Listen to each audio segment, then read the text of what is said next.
נער צעיר שעדיין לא מצא את מקומו בחיים, אבל כבר פיתח... עוזר לאחרים למצוא את מקומם. כן, האמת היא שזה עוזר למצוא... לחזור, אם לכולנו היה GPS כזה, על איזה דיסקית שהיה עוזר לנו לחזור תמיד הביתה, כולנו היינו... עמית סבן, אתה בן 16, סטארט-אפיסט אפשר לומר, כי פיתחת דיסקית שעוזרת לחיילים... למנוע חטיפות של חיילים. עוזרת למנוע חטיפות של חיילים, יכולה גם לעזור לדברים אחרים, אגב, אני לא ראיתי שלא... לא התייחסת לזה, אבל גם לניווטים, לדעת איפה חייל נמצא כל הזמן. אז כבר לא צריך לדעת לנווט. פיתחתי את הסטארט-אפ, זה דיסקית חכמה לחיילים, לאור מקרה חטיפה האחרון של 3 בני הישיבה, שראיתי את המקרה, זה מאוד כאב לליבי, ואמרתי שאם אנחנו נמצאים במדינת ישראל, מדינה של דמוקרטיה, מדינה של ערכים, שככה נרצחים לנו 3 בני ישיבה, בעיניי זה נורא שזה קורה, וצריך לעשות משהו. אז עכשיו אתה רוצה גם לשים על תלמידי תיכון דיסקיות, זה כבר אנחנו מגיעים תיכון, אבל אפשר... רגע, עכשיו בוא תראה לנו את ההמצאה שלך, מה... אוקיי, זה הדיסקית. כן, ומאחור תהפוך את זה, נוכל לראות... זה בעצם כאן ה-GPS והלחצן שהחייל לוחץ על זה, וברגע שהוא לוחץ על זה, שולח מיקום להוריו עם המיקום שלו. לאן להוריו? לאן זה... לטלפון, במיקום שלו, ולצה"ל, עם התעודה, זה אמור לשלוח את זה לצה"ל, עם התעודת זהות שלו, נחטפתי. וזה בעצם, עכשיו, איך מגיע? האמת היא, אתה אומר לו הייטקיסט, זה נראה מאוד לואו-טק, כאילו זה דיסקית שהדביקו עליה.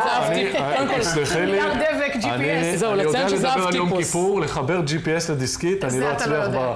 לא יודע, לא. לציין קודם כל שזה אב טיפוס, יש עוד, את יודעת, יש עוד המשך לזה, זה אב טיפוס, זה ראשוני. לא, זה בעיקר הרעיון, קודם כל ההברקה פה זה הרעיון. אני חושבת שהביצוע הוא קצת פרוביזורי, ואני בטוחה שאפשר להפוך אותו למשהו קצת יותר מעוקצה, אבל הרעיון הוא רעיון מדהים, שאתה מצליח למצוא כבר, יש לך משקיעים שמוכנים להשקיע במוצר הזה. זהו, אז יש איזה משקיע שייתכן שהוא ישקיע על המיזם הזה, אבל המשקיע... אז מה, אתה עכשיו נהיה גם איש עסקים בגיל 16? זה חתיכת אתגר. אפשר להגיד, המשקיע האמיתי שאני רוצה ומה שאני חולם על זה, זה בעצם מדינת ישראל, צה"ל או משרד הביטחון. אבל בוא, אני לא רוצה להרוס לך, אבל יש כבר כל מיני GPSים ששמים על חיילים. לא ראיתי בדיסקית, לא ראיתי כזה קטן, אבל יש משיבי מיקום כאלה ששמים אותם על חיילים. זה קצת גדול.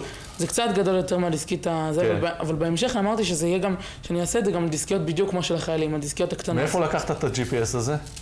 הלכתי לחברה שמייצרת GPSים. קטנים, זרים. בדיוק, ובעצם שם ביקשתי להם שיעצרו לי GPS. והשידור לפלאפון זה אומר שצריך גם אפליקציה שקולטת את ה... אז מי פיתח את האפליקציה הזאת?